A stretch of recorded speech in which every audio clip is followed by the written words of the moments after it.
जैसा कि आप जानते हैं कि भारत देश एक कृषि प्रधान देश है, शहरों का देश नहीं है। और कृषि प्रधान देश है इसलिए यहाँ पर ज़्यादातर खेती होती है। और भारत देश की जो अर्थव्यवस्था है वो बड़े पैमाने पर कृषि पर निर्भर है, एग्रीकल्चर पर निर्भर है। और इसीलिए एक नागरिक होने के नाते हमें कृषि इंश्योरेंस क्या है इसके बारे में जानकारी होना कहीं ना कहीं जरूरी हो जाता है। तो इंश्योरेंस वर्ल्ड दिस वीक में आज हम कृषि इंश्योरेंस क्या है इसके ऊपर जानकारी लेने वाले हैं। और कृषि इंश्योरेंस पर भी भारत सरकार ने पीएम फसल इंश्योरेंस योजना का निर्माण किया हुआ है। तो चलिए आज के इस प्रोग्राम में हम पीएम फसल इंश्योरेंस योजना क्या है इसके बारे में जानकारी लेंगे मिस्टर मनोज पांडे जी के द्वारा। मनोज पांडे जी, मैं आपका इंश्योरेंस वर्ल्ड दिस वीक में बहुत बहुत स्वागत करता हूँ। थैंक यू रंजीत जी।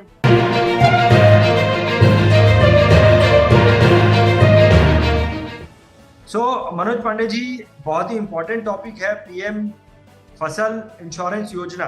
हाँ, हिंदी में फसल बीमा योजना। हाँ, फसल बीमा योजना पर थोड़ी सी जानकारी हमें। देखिए, आपने अपने ओपनिंग रिमार्क में बहुत ही सही शुरुआत किया। ये सच्चाई है कि हमारे जीडीपी का जो कंट्रीब्यूशन है वो 3 सेक्टर से आता है, primary sector, secondary sector, tertiary sector. Primary में एग्रीकल्चर एंड एलाइड इंडस्ट्री बोलते हैं, सेकेंडरी मैन्युफैक्चरिंग होता है और टर्सरी होता है सर्विस सेक्टर। तो हमारे देश में लगभग एग्रीकल्चर का जो कंट्रीब्यूशन है देश के जीडीपी में वो 18-19% के आसपास होगा। तो उस लिहाज से एग्रीकल्चर हमारे इकोनॉमी में बहुत कंट्रीब्यूट करता है, ये बात उतनी सही नहीं लगती। लेकिन जैसे ही आप इसका दूसरा पक्ष देखेंगे तब आपने जो कहा कि हम बहुत ही डिपेंडेंट हैं एग्रीकल्चर पे, वो बात साबित हो जाती है। क्योंकि आज भी 55 से 60%, आंकड़े थोड़ा आगे पीछे हो सकते हैं, 55 से 60% पॉपुलेशन जो हमारा है वो गांव में रहता है और इसी एग्रीकल्चर के ऊपर निर्भर करता है। यानी 55 से 60% लोग केवल 20% आमदनी से गुजारा करते हैं, जबकि शहर के लोग अपोजिट हो जाते हैं। और इसलिए अगर देश की अर्थव्यवस्था में देश को आगे बढ़ना है तो ये गांव के लोगों का आगे बढ़ना बहुत जरूरी है। और गांव के लोगों को आगे बढ़ने के लिए जरूरी है कि उनका जो एग्रीकल्चर का जो प्रॉफिटेबिलिटी हो, जो भी उनसे व्यवसाय है वो सही ढंग से चले। चलिए आते हैं हम लोग फसल के बारे में। फसल में 2 तरह के दिक्कतें होती हैं हमारे फार्मर में। अभी बहुत सारा आंदोलन वगैरह भी हो रहा था। 2 चीजें होती हैं।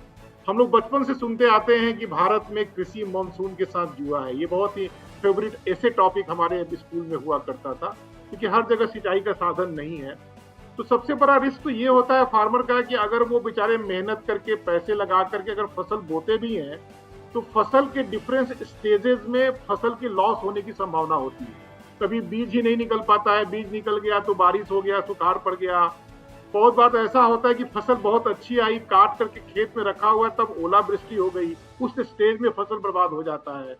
बहुत जगह तो गांव के आसपास नीलगाय जैसे जानवरों का प्रकोप हो जाता है, खा जाते हैं वो लोग। हर स्टेज पे रिस्क होता है। और अगर सब कुछ ठीक ठाक रहा तो कभी कभी ये भी होता है जब बहुत फसल आ जाती है तो उन्हें अच्छा प्राइस मार्केट में नहीं मिलता। तो अच्छे प्राइस के लिए मिनिमम सपोर्ट प्राइस वाली बात सब मैकेनिज्म है। इंश्योरेंस का संबंध फसल के होने और उससे रिलेटेड खतरे से होता है। तो भारत में लंबा इतिहास है। 1985 में कॉम्प्रिहेंसिव क्रॉप इंश्योरेंस शुरू की गई थी। उस समय तो इंडिया में केवल 4 जनरल इंश्योरेंस कंपनी थी और चारों भारतीय सरकार की हुआ करती थी। उसमें समय के साथ उसमें इम्प्रूवमेंट किया गया, जैसे जैसे डाटा आते गए, पॉलिसी में इम्प्रूवमेंट किया गया। फिर उसको एक नेशनल एग्रीकल्चर इंश्योरेंस स्कीम लाया गया, बाद में मॉडिफाइड नेशनल एग्रीकल्चर इंश्योरेंस लाया गया। जब प्राइवेट सेक्टर आया 2000 में, तब भारत सरकार ने एक एक्सक्लूसिव एग्रीकल्चर इंश्योरेंस कंपनी की स्थापना की गई। मतलब उसका काम ही है केवल एग्रीकल्चर से रिलेटेड इंश्योरेंस प्रोडक्ट को बेचना और लीड रोल अदा करना। तो ये इतिहास रहा है। चीजें बदलती रही, इंप्रूवमेंट होते रहे, एक्सपेरिमेंट होते रहे। लेकिन कॉम्प्रिहेंसिव स्टेज पे पूरे भारत वर्ष को एक देश एक प्लान के रूप में मेरे ख्याल से फरवरी 2016 में भारत सरकार ने प्रधानमंत्री फसल बीमा योजना PMFYB के नाम से एक प्लान लाया। इस प्लान जो हम लोग डिस्कस कर रहे हैं वो प्लान मोर और लेस वो आयुष्मान भारत जो हमने पिछले वीक में डिस्कस किया था उसी मॉडल पे है। इसमें केंद्र सरकार और राज्य सरकार दोनों मिलकर के इस प्लान को प्रमोट करते हैं और इसमें बहुत हाई सब्सिडी है। आयुष्मान भारत में तो पूरा का पूरा पैसा सरकार ही देती थी, लेकिन वो केवल लिमिटेड था गरीब किसानों, गरीब लोगों के लिए। फसल में और किसान में और कृषक में तो बहुत सारे तबके के लोग हैं, अच्छे लोग भी हैं, मिडिल क्लास भी हैं। यहाँ एक छोटा सा रकम कृषक को भी देना पड़ता है और वो फिक्स है। अगर खरीफ की फसल है तो उसका प्रीमियम जो है वो 1.5% है, और अगर रबी है तो 2% है। यानी अगर 100 रुपए का बीमा हो रहा है तो 1.5 रुपया केवल किसान को देना है, रबी में 2 रुपया देना है। और अगर ये हॉर्टिकल्चर वाला है, मानिए आपका सेब है, अमरूद है, केला है, तो इसका प्रीमियम 5% है। तो किसान को क्या देना है ये फिक्स है और बहुत ही कम है। उसके बाद क्या होता है कि सरकारें टेंडर मंगवाती हैं, इंश्योरेंस कंपनियां उस टेंडर में भाग लेती हैं, और जहां तक मेरी जानकारी है जो लोएस्ट टेंडर की प्राइस आती है वो लगभग 10-12 रुपए तक आती है। यानी 12 रुपया या 10 रुपया के प्रीमियम में से केवल 1.5 या 2 रुपया प्रीमियम किसान को देना पड़ता है। बाकी जो गैप हुआ वो सरकार, केंद्र सरकार और राज्य सरकार 50-50 के रेशियो में उसको इंश्योरेंस कंपनी को देती है। तो ये हाईली सब्सिडाइज्ड आपका स्कीम है जो कि पूरे देश में लागू किया गया था। ये अलग बात है कि पॉलिटिक्स है, फाइनेंशियल कंस्ट्रेंट है, हर सरकार, क्योंकि देखिए यहाँ स्टेट गवर्नमेंट को भी कंट्रीब्यूट करना इक्वली, हर स्टेट गवर्नमेंट उतना फाइनेंशियली स्ट्रांग नहीं है। कुछ सरकारें हैं जिन्होंने इसमें पार्टिसिपेट अभी भी नहीं किया है। केवल 20 या 21 स्टेट ने इसको लागू किया है, 2-4 यूनियन टेरिटरी ने लागू किया, बाकी स्टेट ने या तो लागू नहीं किया है या उन्होंने अपने लेवल पे कुछ इस तरह की स्कीम को चालू करके रखा है। तो मैं आपको बता दूं कि जो इसमें कवरेज है वो बेसिकली 4 तरह के कवरेज होते हैं। एक तो होता है कि बीज अगर पैदा ही नहीं हुआ, मतलब बिल्कुल इनिशियल स्टेज में, कि मौसम इतना खराब रहा कि कृषक अपना बीज तक नहीं रोप पाए, या अगर बीज रोप भी दिया तो बीज पनप नहीं पाया, तो एक वो स्टेज है। दूसरा है बीज पनपने से लेकर के फसल के पूरा होने तक, उस बीच में जो डिफरेंस है। तीसरा है कि अगर फसल पैदा हो गई और फसल काट करके खेत में रखा गया है तो अगले 14 दिन तक उसका भी कवरेज होता है। 14 दिन के बाद नहीं होगा कि आप महीना भर खेत में फसल को नहीं रख सकते। और चौथा है कि अगर ये ओलावृष्टि हो जाए, सुखाड़ पड़ जाए, बाढ़ आ जाए, ओवरऑल उसका है। और साथ में जो मैंने जिक्र किया कि नीलगाय जैसे जानवर भी बहुत फसल को नुकसान पहुंचाते हैं, तो वो एक एड ऑन बेनिफिट है। यानी अगर वो लेना है कवर तो आपको थोड़ा एक्स्ट्रा पैसा और देना पड़ता है। तो ब्रॉडली ये 4 कवरेज हैं। कोशिश तो यही है सरकार की कि पूरे देश में एक जैसा मतलब लागू हो, लेकिन लागू पूरा इस तरह से नहीं हो पाया है। यह एक अभी भी एक चुनौती है सरकार। सो पांडे जी, जैसा आपने बताया कि ये आयुष्मान भारत जैसी स्कीम नहीं है, थोड़ी इसमें भिन्नता है। इसमें जो एंड कंज्यूमर है उसको भी प्रीमियम तो थोड़ा बहुत देना होता है। तो ये किस प्रकार से होता है? क्या इसमें भी जो जो जो किसान है उसे इंश्योरेंस कंपनी में जाकर इसका अपना इंश्योरेंस कराना होता है, या फिर जिस प्रकार से हमारे शहरों में हम देखते हैं कि इंश्योरेंस एजेंट्स होते हैं, हेल्थ इंश्योरेंस का बीमा कराने के लिए फॉलोअप करते हैं, क्या उसके लिए भी इंश्योरेंस एजेंट्स होते हैं? या फिर वो इंश्योरेंस जो है अगर किसान को कराना है तो किसी गवर्नमेंट डिपार्टमेंट में या अपने ग्राम पंचायत में जाके कराते हैं? कैसे कराते हैं? ये स्कीम भी आयुष्मान भारत की तरह फुल्ली डिजिटल है। बीमा लेना, चाहे वो आप एज ए बैंक के थ्रू जाएं या इंडिविजुअल के रूप में जाएं, बिल्कुल डिजिटल वे में ही होगा। आपके उनके पोर्टल पे जा करके ही आपको अपना बीमा लेना है, और पेमेंट वगैरह भी केवल निफ्ट के द्वारा होगा, रुपया और चेक और ड्राफ्ट से नहीं होता है। तो प्लेटफॉर्म वाइज बहुत ही रोबस्ट प्लेटफॉर्म। शुरू में ऐसा किया गया था जब, क्योंकि देखिए क्या होता है ना, हमारे आपने सुना होगा कि कितने किसान आत्महत्या कर लेते हैं। आत्महत्या का जो मूल कारण होता है वो होता है उनका कर्ज लेना। बैंक से कर्ज लेते हैं, साहूकार से कर्ज लेते हैं, फसल बर्बाद हो गया, नहीं चुका पाते हैं तो आत्महत्या कर लेते हैं। तो शुरू में ये नियम लगाया गया था कि कोई भी तरह का अगर कोई लोन ले रहा है, खास करके बैंक से या जो क्या बोलते हैं वो जो सोसाइटीज होती हैं, उन लोगों के लिए ये कंपलसरी किया गया था कि हर आदमी को बीमा लेना ही पड़ेगा, और वहां बीमा उस बैंक या उस सहकारी संस्थान के द्वारा हो जाता है। जो आदमी लोन नहीं लिया है, नॉन लोनी जो फार्मर है, उनके लिए प्रोविजन था कि आप अपने लेवल पे पोर्टल पे जा करके आप बीमा ले सकते हैं। लेकिन हर आदमी को तो कंप्यूटर आता नहीं है, इसलिए जो गांव में जो पिछली बार भी हम लोगों ने जिक्र किया था, कॉमन सर्विस सेंटर, ये सुविधा है कि कम से कम पंचायत स्तर पे एक ऑफिस है जो इंश्योरेंस करता है, उनको इंश्योरेंस करने का अधिकार दिया गया है। आप वहां जा करके उनके थ्रू अपने खेत में पैदावार का आप इंश्योरेंस कर सकते हैं। आपके पैदावार का बीमा धन क्या होगा, ये डिपेंड करता है कि आपके उस लोकेलिटी में पैदावार की स्थिति क्या होती है, पर एकड़ कितना प्रोडक्शन होता है, मल्टीप्लाइड बाई जो मार्केट पिछला जो रेट रहा है, उसको मिला करके आपका बीमा धन राशि तय की जाती है और आप प्रीमियम देते हैं। तो दो ऑप्शन है, अगर आप लोन ले रहे हैं तो बैंक या आपका जो सोसाइटी है, कोऑपरेटिव सोसाइटी, वहां से आपका बीमा हो जाएगा। अगर आप व्यक्तिगत रूप पे लेना चाहते हैं तो पोर्टल पे जाकर के या इंश्योरेंस कंपनी में जाकर, हालांकि इंश्योरेंस कंपनी में उतना बहुत प्रमोट नहीं करते हैं, ये भी एक हकीकत है, लेकिन हाँ, कॉमन सर्विस सेंटर के द्वारा भी आप अपना बीमा ले सकते हैं। तो पांडे जी, क्या आपको लगता है कि ये बीमा योजना तो अच्छी है, इंश्योरेंस तो अच्छा ही होता है, लेकिन क्या प्रैक्टिकली किसानों को इसके बारे में जानकारी है? क्या इसका जो इंश्योरेंस का कवरेज है वो वाकई में बहुत अच्छे लेवल पर है, या लोगों को जानकारी नहीं है और बहुत ज्यादा लोग इस इंश्योरेंस को करते नहीं है, या करते हैं? उसके बारे में थोड़ा सा बताइए। नहीं, जानकारी का अभाव है ये मैं नहीं कहूंगा, क्योंकि जिस तरह की पब्लिसिटी सरकार ने हर माध्यम से की है वो काफी है। आप कहीं भी जाएंगे तो इसका प्रचार प्रसार आपको मिल जाएगा। खास करके अब तो सरकार ने कृषकों के लिए अलग से चैनल तक बना के रखा है, दूरदर्शन वगैरह जैसे इस सबका, तो वहाँ इन सब चीजों की जानकारी का अभाव नहीं है। हाँ, फैसिलिटेशन का अभाव हो सकता है। जैसे कि मैंने कहा कि इंडिया में 30 या 31 स्टेट अभी हैं, जिसमें से केवल 20 ने ही शुरू किया है। अब वहाँ फाइनेंशियल इशू है, क्योंकि केंद्र सरकार के पास तो पैसा है, ये दे सकते हैं, लेकिन इक्वल पार्टिसिपेशन आपको स्टेट गवर्नमेंट से भी स्कीम में आना है, जो कि बहुत सारे स्टेट गवर्नमेंट नहीं कर पाएंगे। आपको जान के आश्चर्य होगा कि पंजाब जैसा भी रिच स्टेट, वो भी पार्टिसिपेट अभी हाल तक नहीं किया था। अब उन्होंने करने का मन बनाया, अगले साल से शायद वो यहाँ आएंगे।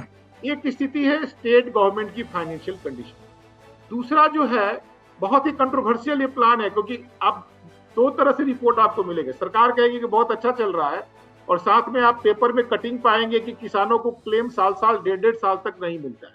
अच्छा। दिक्कत ये है कि अनलाइक कोई भी अदर प्लान जहाँ की इंडिविजुअल डायरेक्टली डील करता है, यहाँ क्लेम लेने के लिए बड़ा लंबा चैनल है और बहुत सारी एजेंसी इन्वॉल्व है। केंद्र सरकार है, स्टेट गवर्नमेंट है, उसके बाद डिस्ट्रिक्ट मजिस्ट्रेट आ जाएंगे, फिर ब्लॉक डेवलपमेंट, क्योंकि कितना लॉस हुआ है इसका असेसमेंट करने की जो जिम्मेवारी है वो डिस्ट्रिक्ट एडमिनिस्ट्रेशन, ब्लॉक एडमिनिस्ट्रेशन के पास है, और वहां कहीं ना कहीं थोड़ा सा डिले काफी ज्यादा हो जाता है। वो लोग पता न जाकर के खेतों में, ये भी शिकायत आती है कि कोई ऑफिसर तो आया ही नहीं और हम लोग का असेसमेंट पता न किसने कर दिया, और 100 रुपए लॉस के बदले में हमें 20 रुपया थमा दिया गया। तो ये सब दिक्कतें हैं। जब ये प्लान लॉन्च किया गया था तो ये उम्मीद की गई थी, या एक एस्पिरेशनल एस्पेक्ट ये था कि ये टोटली टेक्नोलॉजी ड्रिवन होगा, लेकिन हकीकत ये है कि बीमा बेचना तो टेक्नोलॉजी ड्रिवन हो गया है, लेकिन जो क्लेम सेटलमेंट है, क्लेम असेसमेंट है, वो अभी टेक्नोलॉजी ड्रिवन नहीं हो पाया है। उम्मीद ये की जा रही थी कि सैटेलाइट के माध्यम से या मोबाइल ऐप के माध्यम से फसल में जो लॉस हुआ है उसका असेसमेंट करने के ऐप्स वगैरह बना लिए जाएंगे। बना भी है, लेकिन पूरी तरह से लागू नहीं हो पाया है। इसलिए ये योजना अभी भी आयुष्मान भारत जैसी पॉपुलर नहीं हो पाई है। टीथिंग ट्रबल इसमें है। एक जो सबसे बड़ा इशू ये होता है कि इंश्योरेंस कंपनियों ने कोटेशन दे दिया, अपने मतलब टेंडर में पार्टिसिपेट कर लिया, उनको बीमा मिल भी गया, केंद्र सरकार से पैसा मिल जाता है, स्टेट गवर्नमेंट से पैसा नहीं मिलता। अब चूंकि प्रीमियम नहीं आया है, अगर उस स्टेट में लॉस हो भी गया तो वो लॉस का सेटलमेंट वो नहीं करते हैं, ये भी शिकायतें आती हैं। तो थोड़ा सा कॉम्प्लिकेटेड इशू इसलिए है कि बहुत सारी एजेंसी इसमें इन्वॉल्व है, लेकिन समय के साथ चीजें इंप्रूव करेंगी। टेक्नोलॉजी का उपयोग जब ज्यादा से ज्यादा शुरू होगा तो कहीं ना कहीं ये स्कीम लागू होगी। और जैसा कि मैंने बोला कि इसमें मतलब तिलहन और जो हमारे खाने पीने के जो मतलब अनाज होते हैं वो, और साथ में हॉर्टिकल्चर, ये 3 चीजों का पैदावार का इसमें व्यवस्था की गई। सो जिस प्रकार आपने बताया था, उतना स्मूथ नहीं चल रहा, ये एक हकीकत। जिस प्रकार आपने आयुष्मान भारत के बारे में बताया था कि उसमें सिर्फ केंद्र सरकार और राज्य सरकार जो है वही मैनेज करती है, क्लेम पार्ट भी वही मैनेज करती है, और किसी इंश्योरेंस कंपनी का इन्वॉल्वमेंट उसमें नहीं होता है। अनलाइक दैट, ये जो फसल बीमा योजना है, इसके अंदर इंश्योरेंस कंपनी आप बोल रहे हैं होती है? इसके अंदर इंश्योरेंस कंपनियां ही होती हैं। ये कहा है कि हम, क्योंकि उनके पास पैसा नहीं है, दिक्कत है, तो कहते हैं कि इंश्योरेंस कंपनी उन्होंने लागू ही नहीं किया। अगर आपने लागू किया है तो इंश्योरेंस कंपनी का इन्वॉल्वमेंट उसमें है। लेकिन इंश्योरेंस कंपनी की तरफ से भी थोड़ी सी हिचक है। लगभग हमारे देश में 26 से 27 इंश्योरेंस कंपनी है। जहां तक मुझे मालूम है केवल 14 या 15 इंश्योरेंस कंपनी ही इस धंधे में आना चाहती हैं, क्योंकि इंश्योरेंस कंपनी के लिए भी कभी कभी ये बड़ा ही लॉस का धंधा साबित होता है। कभी तो उनको कुछ फायदा होता है, अगले साल इतना बड़ा लॉस होता है कि उनके हाथ जल जाते हैं। हकीकत यही है। लेकिन ये सब के बावजूद भी लगभग पिछले 4-5 सालों का जो डाटा है, शुरू में काफी अच्छा पिकअप किया, बाद में थोड़ी संख्या घटी भी, फार्मर्स की प्रीमियम भी घटा, लेकिन 20 से 25 हजार करोड़ का प्रीमियम कृषि ये फसल बीमा से आता है आज के डेट में। और उस लिहाज से मोटर इंश्योरेंस और हेल्थ इंश्योरेंस के बाद ये तीसरा सबसे बड़ा बिजनेस अपॉर्चुनिटी है इंश्योरेंस कंपनियों के लिए। उनके लिए सांप छुछुंदर वाली हालत है। अगर लेते हैं तो रिस्क होने का भी डर रहता है, और अगर नहीं पार्टिसिपेट करते हैं तो उनकी रैंकिंग गड़बड़ हो जाती है। इसलिए वो बड़ा ही कॉशियसली, जो छोटी कंपनियां हैं वो तो नहीं आ रही हैं, लेकिन जो बड़ी इंश्योरेंस कंपनियां हैं रैंकिंग में, वो इसको ना तो रख पाती है, ना निगल पाती है, ना उगल पाती है। तो उनकी भी स्थिति इसी तरह से बुरी। तो कभी पार्टिसिपेट करते हैं, कभी थोड़ा कम करते हैं, फिर बढ़ाते हैं, ये स्थिति चल रही है। स्टेबलाइज हो गया है प्रोडक्ट, या ये पूरा सिस्टम स्टेबलाइज हो गया है, ये कहना मेरे लिए अभी बहुत मुश्किल है, मैं नहीं कह सकता। एक प्रश्न और मन में बना रहता है पांडे जी, कि हम एक तरफ तो बात करते हैं जैसे कि क्रॉप इंश्योरेंस की बात करते हैं, और एक तरफ जो है एग्रीकल्चर इंश्योरेंस की भी बात होती है।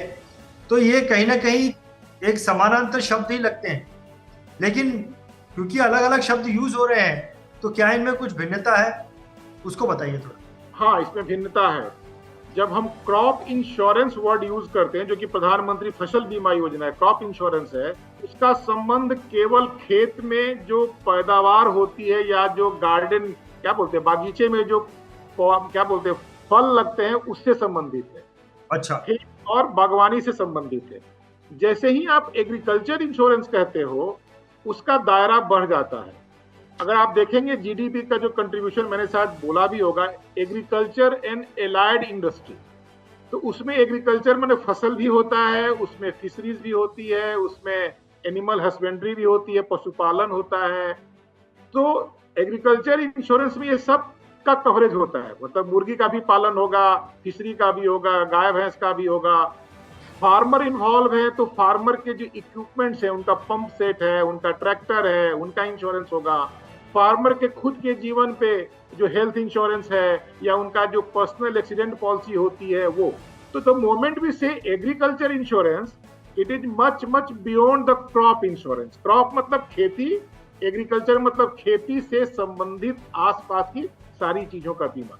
ये जो एग्रीकल्चर इंश्योरेंस कंपनी है ना, उनको ये मैंडेट है, बाकियों के पास नहीं है। लेकिन एग्रीकल्चर इंश्योरेंस कंपनी के पास मैंडेट है कि वो कैटल इंश्योरेंस भी कर सकते हैं, वो पर्सनल एक्सीडेंट पॉलिसी कर सकते हैं, हट का इंश्योरेंस कर सकते हैं, एंड बाकी जो मैंने आपको लिस्ट बताया। तो अंतर है इसमें। परफेक्ट, बहुत बढ़िया। तो जैसे कि बताया आपने पांडे जी कि 66% भारत की जनता जो है वो खेतों में, गांवों में रहती है, और उनके लिए तो कृषि इंश्योरेंस के बारे में जानना बहुत जरूरी है। साथ ही साथ वो सभी लोग जो इंश्योरेंस में काम कर रहे हैं, उनके लिए भी इसके बारे में जानना बहुत जरूरी था। तो आपने बहुत ही डिटेल में ये जो ऐसा सब्जेक्ट है जिसके ऊपर ज्यादातर बातचीत नहीं होती है, उसके बारे में आपने जानकारी दी और हमारी जानकारी को बढ़ाया। पांडे जी, इसके लिए आपको बहुत बहुत धन्यवाद। Thank you very much Ranjit ji. BITV channel पर आपका स्वागत है। BITV यूट्यूब चैनल पर सब्सक्राइब करिए, बेल आइकन दबाएं।